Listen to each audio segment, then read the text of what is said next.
The night is supposed to be the beginning of a new life. Soft lights, scattered rose petals, the faint scent of lavender drifting across the room. Ethan decorated himself. He is a man who rarely indulges in childish impulses, but tonight he wants to do something playful, something sweet. So he hides on the bed, biting back a shy laugh, imagining Ava's surprised smile when he jumps out. For a moment, he feels like a younger version of himself, untouched by the emotional neglect that shaped him. The mattress above dips slightly as he settles in, heart beating with a mix of nervousness and excitement. The atmosphere carries a delicate blend of love and hope, the kind Ethan believed his arranged marriage had blossomed into. He doesn't know that this innocent plan, meant to create a memory, is about to become the moment that destroys everything he thought he understood about love. The moment the door clicks open, Ethan prepares himself, muscles tightening with anticipation. But the footsteps are wrong. Too heavy. Too many. His smile fades as Ava walks in, not alone but with Jordan Hale, Ethan's cousin and the one person he trusted like a brother. Their whispers leak into the silence, sharp and cruel despite their softness. Ethan's breath turns cold as their bodies move closer, their shadows stretching across the floor like a dark prophecy. From under the bed, he watches the betrayal unfold in slow motion, disbelief turning into a suffocating ache. The room, once glowing with hope, now feels like a trap, every sound amplified, every movement a knife twisting deeper. Ethan cannot speak, cannot reveal himself. He lies frozen beneath the bed, forced to witness the two people he loved the most shatter him without even knowing he's inches away. The world narrows to breath and pain as Ava and Jordan move above him, the mattress shifting with every stolen touch. Ethan's heart beats so violently he fears they'll hear it. When a hand, trembling, desperate, clamps over his own mouth to silence the sob rising his throat, he realizes it's his. Tears gather, but he doesn't dare let them fall. The betrayal is not loud. It is quiet, methodical, devastating. Every whisper exchange between them becomes a permanent scar. He curls inward, shrinking into the darkness beneath the bed, as if disappearing could stop the breaking. But the room refuses to let him escape. The intimacy he witnesses becomes a weight that crushes his chest, his hope, his sense of worth. By the time the scene ends, Ethan is no longer the man who entered this room. He is the first evidence of a love that never existed. Ethan's story begins long before Ava or the wedding.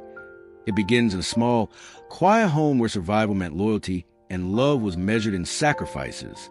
Raised by a single mother who worked double shifts to keep the lights on, Ethan grew up believing that the only way to earn affection was to never disappoint, never burden, never leave.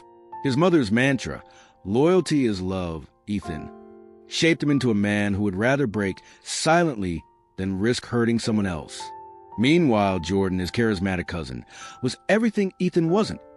Loud, charming, magnetic. Family gatherings always orbited around Jordan's jokes, his confidence, his effortless popularity. Ethan learned to shrink, to observe, to survive in the background. That quiet hurt became part of him, forming a heart that clung too tightly and trusted too deeply. This emotional blueprint makes his eventual betrayal not just painful, but destiny-shattering. Ava's life was built on instability. Debt collectors at the door, parents fighting about money, dreams crushed before they could breathe. When she met Ethan, he felt like safety in human form, gentle, predictable, someone who wouldn't abandon her the way her own family did. She convinced herself that stability was enough, that comfort could replace passion. But deep inside, a part of her still craved excitement. A magnetic pull she felt whenever Jordan walked into the room. Where Ethan was quiet, Jordan was fire. Where Ethan hesitated, Jordan made her feel seen.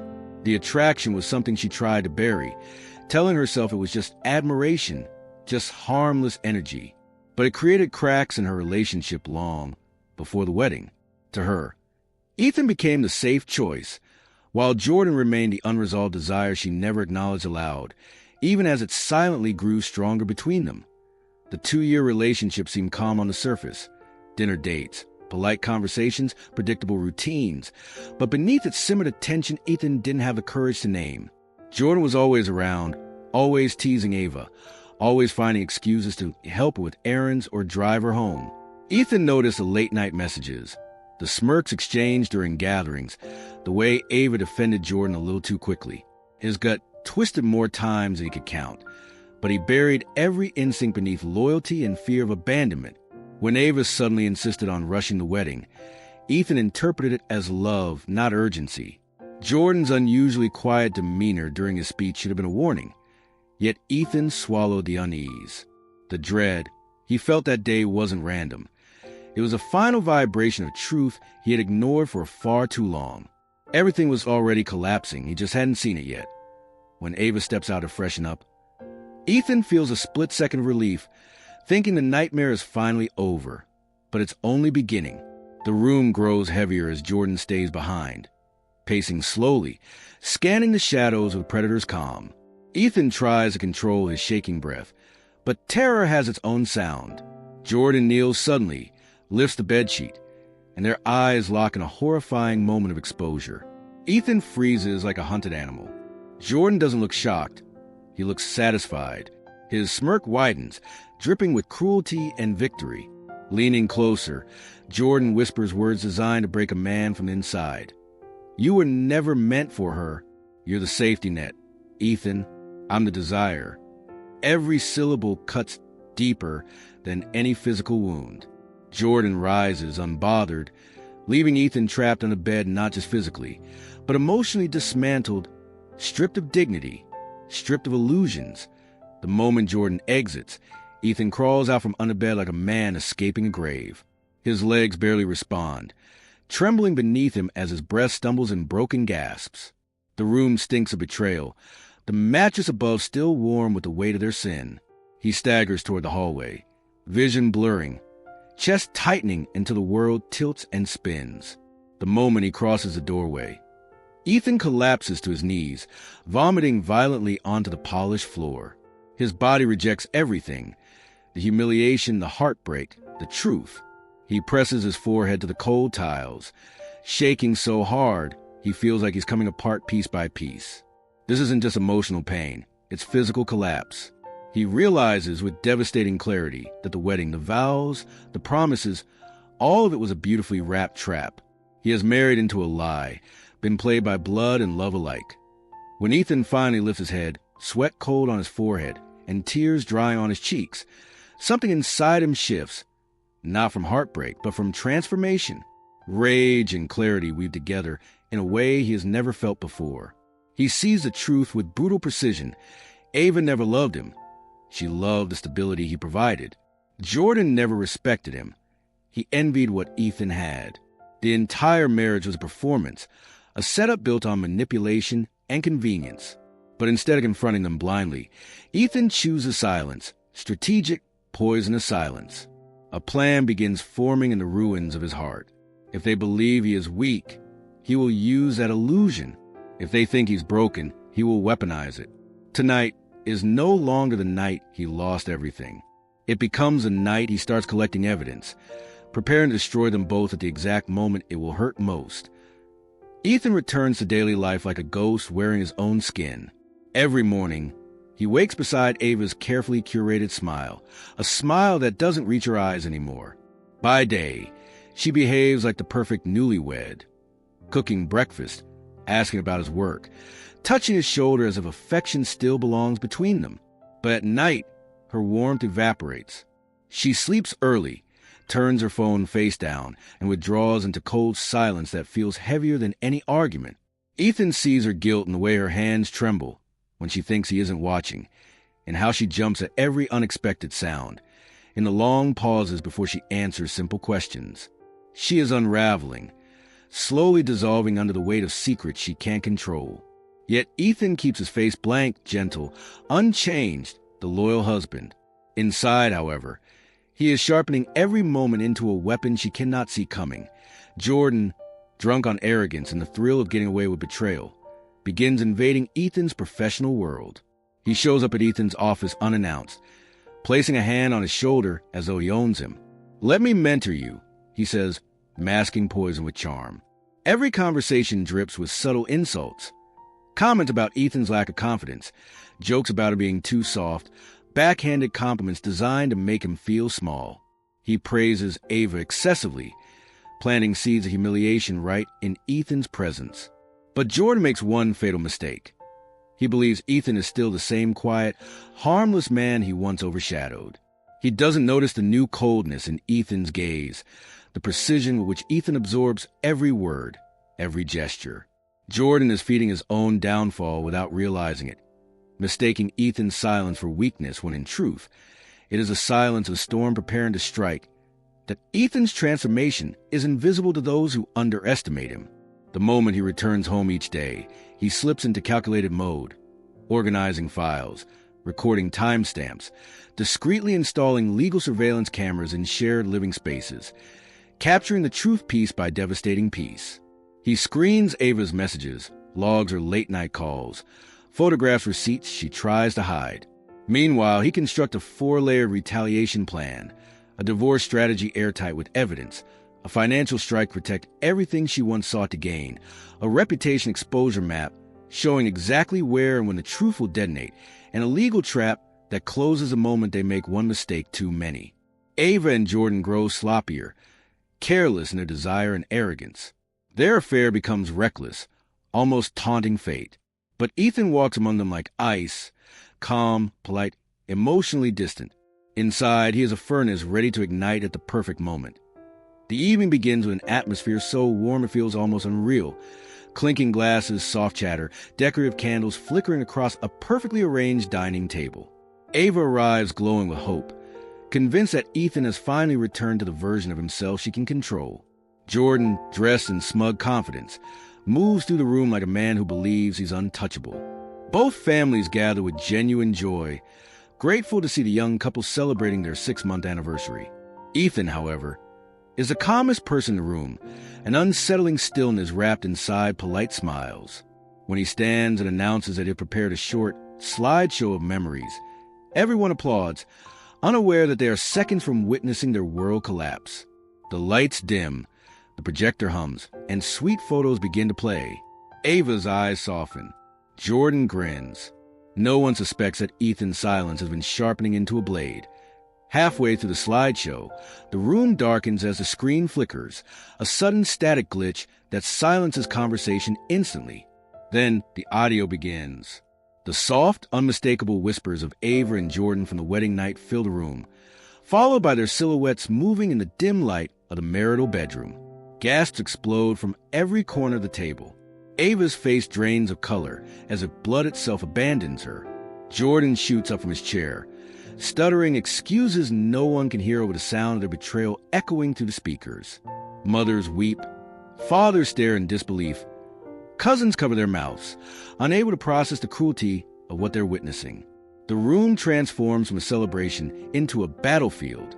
Chairs scrape, voices rise, and shame hangs so thick it's suffocating. In the center of this chaos stands Ethan, still, steady, untouched by the storm he orchestrated. When the footage ends, Ethan steps forward and begins to reveal everything he's gathered: printed messages, time-stamped receipts, hotel check-ins, screenshots, and recordings of Jordan laughing about how easy it was to manipulate him. Then comes a recording of Ava quietly admitting she settled for Ethan because he was safe. Every word detonates like a bomb. Ava collapses into sobs, clutching the table, unable to stand beneath the weight of her own decisions. Jordan storms out, swallowing his pride and fury as relatives glare at him like he's a stranger. Ethan packs the evidence neatly back into a folder, his expression serene, almost peaceful. This isn't revenge driven by rage. It's justice crafted with precision. Without raising his voice, without shedding a tear, Ethan simply says, "I'm done." Then he walks out, leaving both families, both betrayers, and the entire broken marriage behind. His silence becomes the loudest ending. The days following the anniversary dinner feel strangely quiet, almost peaceful, as if the world itself recognizes that Ethan has already survived the worst. When he files for divorce, he does so with unshaking hands and a calm heart. The evidence he presents is clean, organized, irrefutable. The documentation of a man who refused to break in silence. Ava tries to contact him, leaving long voice notes filled with apologies, panic, bargaining. But Ethan doesn't respond. For the first time in his life, he prioritizes himself. He protects his assets, sealing financial loopholes she once hoped to use. Their families, shocked by the depth of betrayal, rally around Ethan, offering support he never expected. As the legal process unfolds, he cuts Jordan out of his life permanently. No dramatic confrontation, just a final, immovable boundary. Ethan steps forward not as a victim, but as a man reclaiming everything he lost. While Ethan rebuilds, Ava and Jordan crumble under the weight of their own choices. Ava becomes the center of hushed whispers, friends avoiding her calls, relatives questioning her judgment, co-workers distancing themselves. Her finances spiral as Ethan's legal team shuts down every attempt to claim support. Nights become her enemy. She lies awake replaying the slideshow, hearing the betrayal echo in her mind. Jordan, stripped of his golden boy charm, faces professional consequences as rumors spread. His workplace suspends impending investigation after discovering conflicts connected to Ethan's company. Family members he once dazzled now refuse to meet his eyes. Doors that once opened easily now slam shut. Both Ava and Jordan blame each other, their bond dissolving into resentment and regret. Their downfall is not loud. It is slow, humiliating, and irreversible. They are left with the wreckage of the choices they made together. And Ethan walks free. Ethan's healing is not instant, but it is intentional. He begins therapy and, for the first time, speaks his truth without minimizing his pain. He channels his anger into the gym, transforming it into strength.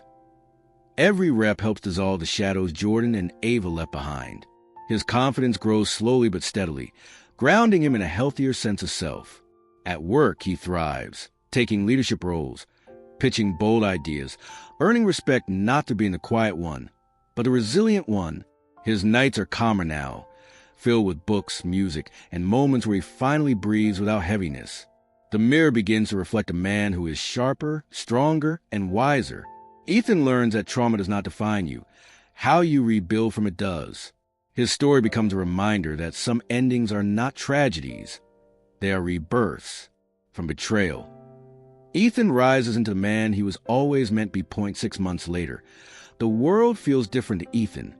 Lighter, clearer, almost unrecognizable compared to the suffocating darkness that once consumed him. When he returns to the old house for final time, he doesn't arrive as the broken man who once hid under the bed. He arrives as someone who survived himself. The rooms are silent now, emptied of laughter, emptier still of lies. Dust floats in the air like tiny memories refusing to leave. Ethan walks slowly, his footsteps echoing through a place that once held both hope and horror. But with every step, he feels the distance between who he was and who he has become. Standing at the bedroom door, his chest tightens, not with pain, but with a strange, peaceful acceptance. He knows that this room witnessed the death of his old self and the quiet birth of his new one. Ethan enters the room and moves toward the bed, the same bed under which he once lay trembling, heartbroken, suffocating in silence while his world collapsed inches above him. Now, he kneels voluntarily, not as a victim but as a witness to his own strength. The empty space beneath the frame is still, almost sacred, a quiet reminder of who he used to be. He places a hand on the floorboards, grounding himself in memory and closure. Then in a soft, steady voice, he whispers, "Thank you for showing me who they really were." These words aren't for Ava or Jordan. They are for himself, for the boy inside him who survived abandonment, humiliation, and betrayal. He rises slowly, steady and calm, and with a final exhale, he closes the door behind him. This time, he does not look back, because this room no longer owns him. Later that night, in his new apartment filled with plants, books, and the quiet warmth of solitude, Ethan writes in his journal, the one that carried every bruise of his healing journey. His handwriting is steady, confident, transformed. He fills the final page with the truth he earned through fire. Some betrayals don't break you, they free you. As the page closes, it marks the end of a chapter forged in pain and reclaimed through strength. That simple action becomes a symbolic final shot, an anime-style frame capturing the soft glow of a desk lamp, the peaceful curve of a smile, the journal closing like the last scene of a long battle. Ethan no longer carries away betrayal. He carries the wisdom of survival. The story doesn't fade to darkness.